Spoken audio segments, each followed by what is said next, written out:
দেশের বিভিন্ন প্রান্তের পেট্রোল পাম্পগুলোতে ভিড় করছেন গ্রাহকরা। সেই বিষয়ে বিস্তারিত জানতে ঢাকা এবং রাজশাহী থেকে যুক্ত হব সহকর্মীদের সাথে। প্রথমেই যুক্ত হতে চাই সেগুনবাগিচার রমনা পেট্রোল পাম্পে থাকা সহকর্মী ফরহাদ বিন নূরের সাথে। ফরহাদ, যদি জানাতেন, সেহরির পর থেকে আমরা লক্ষ্য করেছি বিভিন্ন পেট্রোল পাম্পে অনেক গাড়ির লম্বা লাইন। সেক্ষেত্রে বর্তমানে কেমন চাপ লক্ষ্য করতে পারছেন, এবং কিছু জ্বালানি পাম্প আমরা বন্ধও শুনতে পেয়েছি তেল সংকটের কারণে। এমন কোনো তথ্য আছে কিনা আপনার কাছে?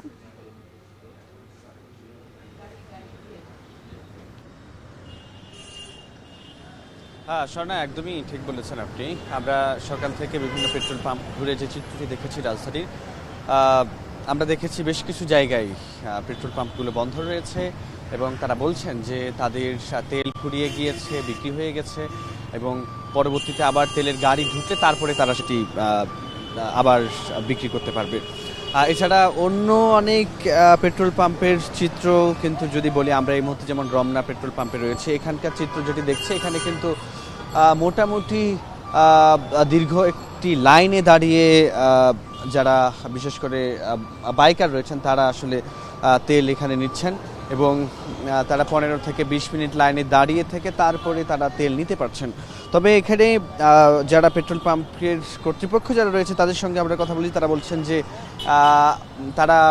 কোনো প্রকার তেলের সংকট নেই এবং তারা পর্যাপ্ত তেলই দিচ্ছেন। আসলে আমরা এই পেট্রোল পাম্পে যেটি দেখছি, আমরা দেখছি যে সর্বোচ্চ 500 টাকার পর্যন্ত এখানে তেল দেয়া হচ্ছে এবং যেহেতু তেলের ডিপো আসলে খোলা রাখার সিদ্ধান্ত নিয়েছে শুক্র শনিবারেও পিবিসি, সেক্ষেত্রে কিন্তু সব পেট্রোল পাম্পেই যে আপনার ডিপো থেকে সব জায়গায় সমানভাবে তেল যাচ্ছে ব্যাপারটা সেরকম নয়।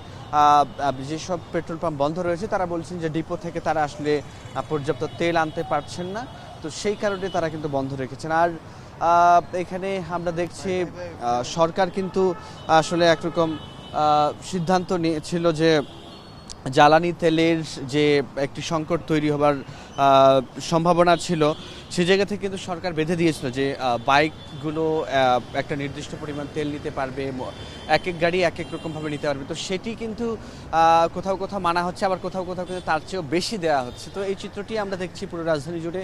স্বর্ণা, এই ছিল আমার কাছে সবশেষ তথ্য। রাজধানীর পাশাপাশি জানতে চাই শহরতলির খবর। রাজশাহী থেকে যুক্ত হচ্ছেন সহকর্মী রাকিবুল হাসান। রাকিব, যদি জানাতেন, আমরা বিভিন্ন শহরাঞ্চলের পেট্রোল পাম্পগুলোতে দেখছি তেল পাওয়া যাচ্ছে, তবে শহরতলি, গ্রামাঞ্চল কিংবা হাইওয়ের পাশে যেসব পেট্রোল পাম্প রয়েছে সেই সবে তেলের কোনো সংকট আছে কিনা বিস্তারিত জানাবেন। স্বর্ণা, আসলে রাজশাহী শহরে আমরা সকাল থেকে যতগুলো পাম্প দেখেছি, শহরে প্রায় 7টির বেশি পাম্পের অধিকাংশই বন্ধ এবং শুধুমাত্র একটি তালাইমারি এলাকায় যে পাম্পটি রয়েছে সেখানে আমরা খোলা পেয়েছি এবং এখানে পর্যাপ্ত তেল রয়েছে বলছেন এখানকার যারা ফিলিং স্টেশনের মালিক তারা, এবং এখানে কিন্তু তেলের ইচ্ছে মতো আসলে তেল নিতে পারছেন, অর্থাৎ যেই পরিমাণ আসলে দেওয়া হচ্ছে সেটা নিতে পারছেন। তবে অন্যান্য জায়গাগুলো নিয়ে যেহেতু তেলের সংকট রয়েছে, মোটরসাইকেল এবং অন্যান্য যে যানবাহনগুলো সেগুলোর ভিড় খানিকটা এখানে বাড়তে দেখছি আমরা, এবং ধীরে ধীরে এই লাইনটি আসলে দীর্ঘ হচ্ছে। এখানে পাম্প মালিক ওনার্স অ্যাসোসিয়েশন বা পাম্প মালিক যারা আছেন তারা যেটি বলছেন, প্রত্যেকটি পাম্পে প্রত্যেক দিন বা এক সপ্তাহে প্রায় যেই পরিমাণ চাহিদা থাকে তার অর্ধেকেরও কম আসলে পাম্পগুলো তেল পাচ্ছে বাঘাবাড়ি থেকে। সেই তুলনায় প্রত্যেক দিন যেখানে আসলে প্রায় 1500 থেকে শুরু করে 2200 লিটার তেল তারা বিক্রি করতেন, সেখানে চাহিদা বেড়েছে কিন্তু সেই পরিমাণ আসলে তেল তারা দিতে পারছেন না। অন্যদিকে সপ্তাহে 2টি করে গাড়ি আসলে ডিপোগুলো থেকে বাঘাবাড়ি গেলেও সেখানে 9000 লিটার তেল আসার কথা থাকলেও তারা 4000 লিটার করে আসলে তেল পাচ্ছেন। তবে এক্ষেত্রে পেট্রোল বা ডিজেলের কোনো ধরনের সংকট না থাকলেও অকটেনের খানিকটা ঘাটতি রয়েছে পাম্পগুলোতে এবং সেই অনুযায়ী কিন্তু অকটেনের সরবরাহ খানিকটা কম।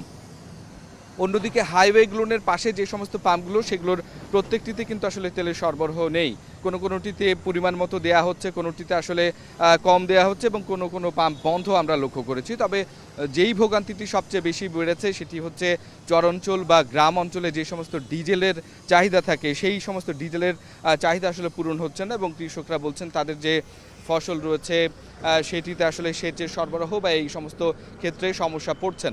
তবে এই সংকট দ্রুতই কাটিয়ে উঠবেন বলছেন পেট্রোল পাম্প ওনার্স অ্যাসোসিয়েশন এবং পাম্পগুলো। তারা বলছেন যে ঈদের পর থেকে হয়তো নিয়মিতই ঠিকঠাক দিতে পারবেন। তো স্বর্ণা, এই ছিল রাজশাহী থেকে আমার কাছে সবশেষ খবর।